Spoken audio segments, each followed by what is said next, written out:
secondary door is opening way too slow.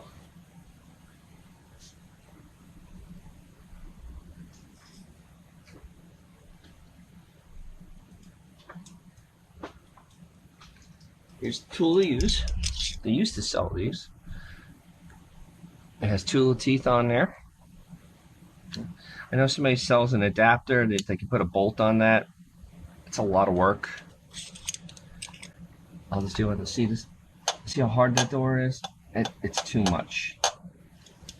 I like to go 2 turns. So we're going to release all the tension. Let me get this on there. Control in a controlled manner though. Alright, so that's cracked. I think it's cracked. There we go. And then you see the woo, and that was not controlled.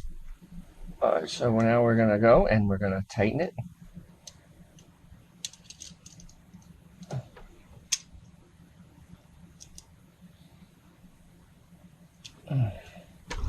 The eyesight is not what it used to be. Okay, here we go. So you turn it toward the front of the car. Okay, so now it is made contact. Okay, and I have a mark there. So I'm going to go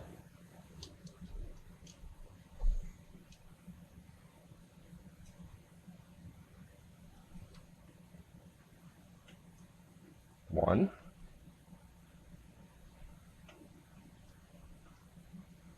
two, and tighten it. Much better. A lot of people believe that you need to crank these so hard that you can't push this thing down, and that will make it run better. And when in truth, this is only a part of the secondary experience on a Thermoquad. I'm going to walk around to the other side and I'll show you where the real magic happens for your Thermoquad secondaries and eliminating bog. Over here, the dashpot. Everybody thinks it's just for the choke. So the choke cracks open when you're starting the car. No.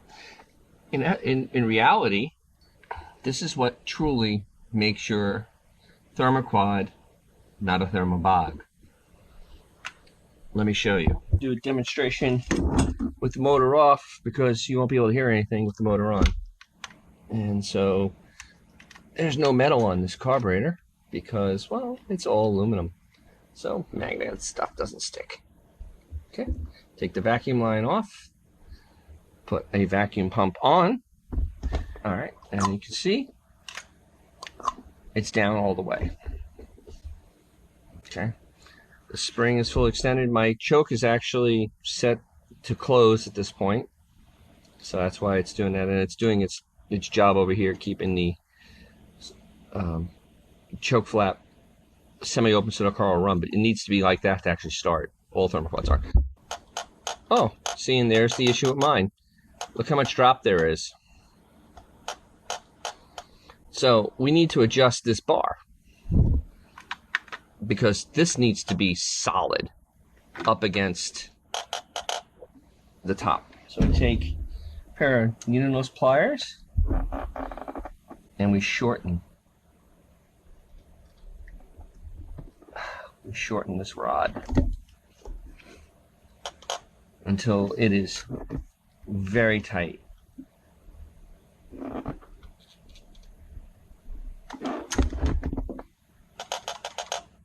Almost there.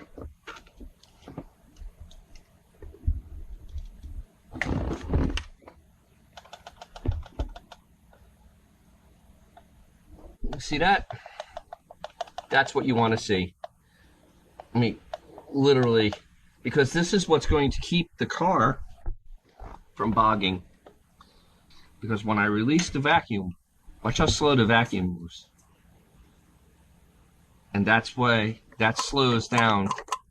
Because that's what happens when you drop, the vacuum will drop from the car. It just slowly lets out.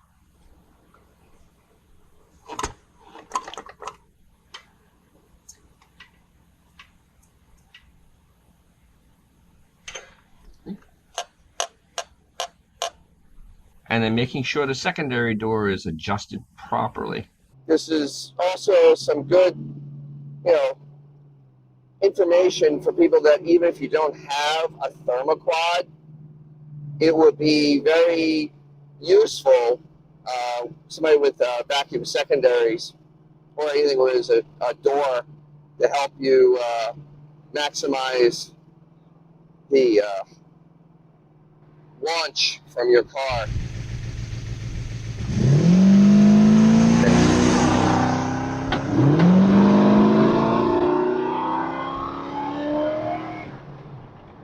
No bog.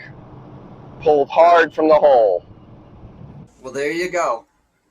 We adjusted the secondary door on this Thermoquad, and we showed how it works when you take it out and you open up all 4 barrels. Like I said, this can work on any car that has an adjustable secondary door, whether it be a metering door or an actual vacuum secondary. It's very important you dial those in, because otherwise your car will be very sluggish off the line. Later on, we're going to go over my beautiful test bed here. It's my 72 Dodge Charger. It's a bunch of really weird, unique things, and I can't wait to show that. That'll be in a later video. And as always, thank you for watching. If you want to like, that'd be great. If you want to subscribe, that's even better. And remember also that to other YouTube people whose content you enjoy. And as always, remember to take your classic out, because you will make someone's day when they see that car.